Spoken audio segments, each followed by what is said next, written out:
नमस्कार मित्रों, आज हम बात करेंगे विशेष रूप से स्वरों के भेदों की। स्वरों के भेद कितने होते हैं? एक स्वर के 18 भेद हो सकते हैं।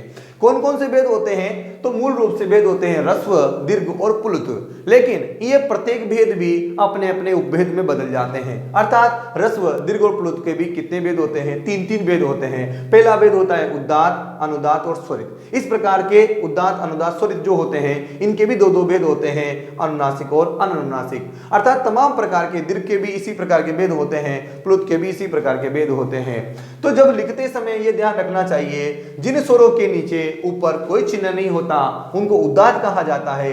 जिस स्वर के नीचे आड़ी रेखा होती है उसे अनुदात्त कहा जाता है, और जिस स्वर के ऊपर खड़ी रेखा हो उसको स्वरित कहा जाता है। इस प्रकार से हम तमाम प्रकार के भेद कर सकते हैं। उसके बाद में जब अनुनासिक और अननुनासिक का भेद किया जाता है तो अनुनासिक के लिए यह कहा जाता है कि चंद्र बिंदु जैसा चिन्ह लगा दिया जाता है, और जो वर्ण अनुनासिक नहीं होता उसके ऊपर कोई भेद नहीं, उसके ऊपर कोई चिन्ह का प्रयोग नहीं किया जाता। इस प्रकार से हमने देखा कि मूल रूप से अ के या किसी भी वर्ण के 18 भेद हो सकते हैं, परंतु रि के और दृ के सवर्ण की भेद होने के कारण, सवर्ण होने के कारण रि और दृ वर्ण के आपस में जुड़ जाते हैं। और रि वर्ण का कितने भेद हो जाते हैं? तो बहुत आसान है साहब, रि वर्ण का भेद होगा 30 और दृ वर्ण का भी कितना होगा? 30। मूल रूप से तो इनके भेद होते हैं 18 और इसके होते हैं 12, लेकिन फिर भी बहुत महत्वपूर्ण है। य व ल ये तीन वर्ण ऐसे हैं जो व्यंजनों में आते हैं। इनके कितने भेद होते हैं? दो दो भेद होते हैं, अनुनासिक और अननुनासिक। तो ये चिन्ह का याद रखना, उदात्त के लिए कोई चिन्ह का प्रयोग नहीं, अनुदात्त का स्वर के नीचे आड़ी रेखा, स्वरित के लिए ऊपर खड़ी रेखा।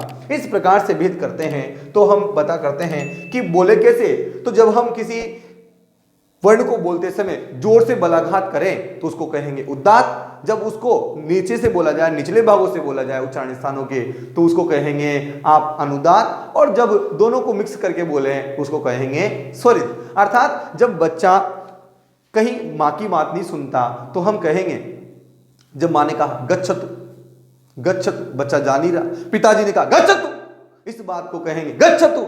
तो गच्छतु वही शब्द है, लेकिन जब बोलेंगे तो अदल अलग प्रकार की भाषा शैली मिलेगी। गच्छतु मम्मी कह रही है, तब तक तो क्या है आपका अनुदात्त, लेकिन पिताजी ने जोर से कहा तो क्या हो गया?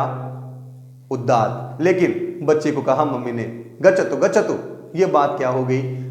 आपकी रही स्वरित की। इस प्रकार से हम भेद कर सकते हैं। तमाम प्रकार की बातें हैं, बहुत संक्षिप्त बातें हैं, लेकिन बहुत इंपॉर्टेंट है। प्रश्न पूछा जाता है, बताइए अ के कितने भेद होते हैं? 18। ई के कितने भेद होते हैं? 18। उ के कितने भेद होते हैं? 18। लृ के कितने भेद होते हैं? तो आप कहेंगे 12। लेकिन मूल रूप से जुड़ जाने के कारण क्या होता है? रि और दृ वर्ण आपस में सवर्ण है, अर्थात उसके भेद हो जाएंगे 30। और रि के भी कितने होंगे? 30। ए के कितने भेद होते हैं? तो 12। आई के कितने होते हैं? 12। औ के कितने होते हैं? 12। ओ के कितने होते हैं? 12।